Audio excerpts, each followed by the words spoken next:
Update po tayo mula sa may Palasyo o Malacanang at sa may Bangko Sentral ng Pilipinas dahil ibinabaho ng Bangko Sentral ang policy rate sa 5% lamang para ho palakasin ang ekonomiya ng ating bansa. Si Pangulong Marcos tinitiyak din na lahat po ng pondo ng bayan ay mapapakinabangan ng mga mamamayan. May report dyan si Bombo Annalise Soberano. Bombo Genesis, ibababa na ng Bangko Sentral ng Pilipinas ang policy rate ng bansa mula 5.25% at ginawang 5% bilang bahagi ng hakbang para masiglahin ang ekonomiya. Dahil dito inaasahang bababa rin ang mga interest rates sa housing, car at business loans, bagay na makakatulong sa mga Pilipinong nangangailangan ng puhunan o pautang para sa kanilang kabuhayan at pangangailangan. Isa ito sa mga tinalakay sa pulong sa Palasyo sa pagitan ni Pangulong Ferdinand Marcos Jr. at mga opisyal ng Bangko Sentral ng Pilipinas. Bukod dito, iniulat din ng Bangko Sentral ng Pilipinas ang malaking pagbaba ng inflation rate mula sa 8.7% noong January 2023, bumagsak ito sa 1.5% nitong August 2025. Samantala, ipinangako naman ni Pangulong Ferdinand Marcos Jr. na titiyakin ng kanyang administrasyon na ang pera ng bayan ay magagamit ng tama at para sa kapakanan ng mamamayan, lalo na matapos ang mga abusong naganap sa mga proyektong flood control at infrastructure.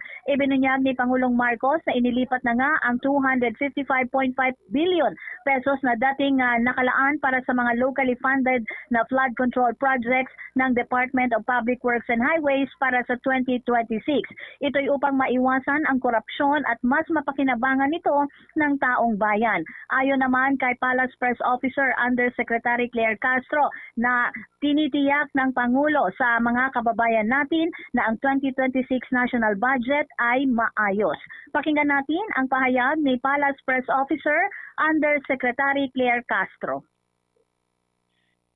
Doon sa mga naglagay ng insertions, ano po ang lesson learned nila?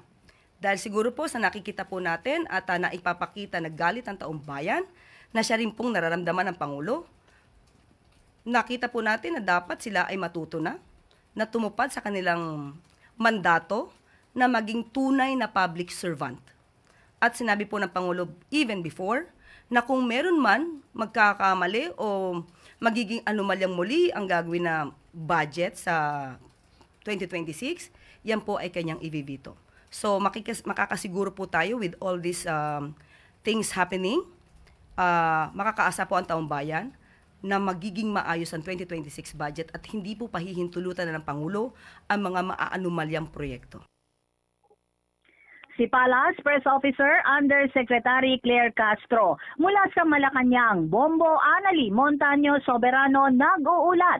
And this is Bombo Radio Philippines, the #1 and most trusted source of news and information. Basta Radio, Bombo. For the most trusted source of news and information, visit our website at www.bomboradio.com. Follow us on Bombo Radio mobile app, Facebook, YouTube, TikTok, and X, formerly Twitter.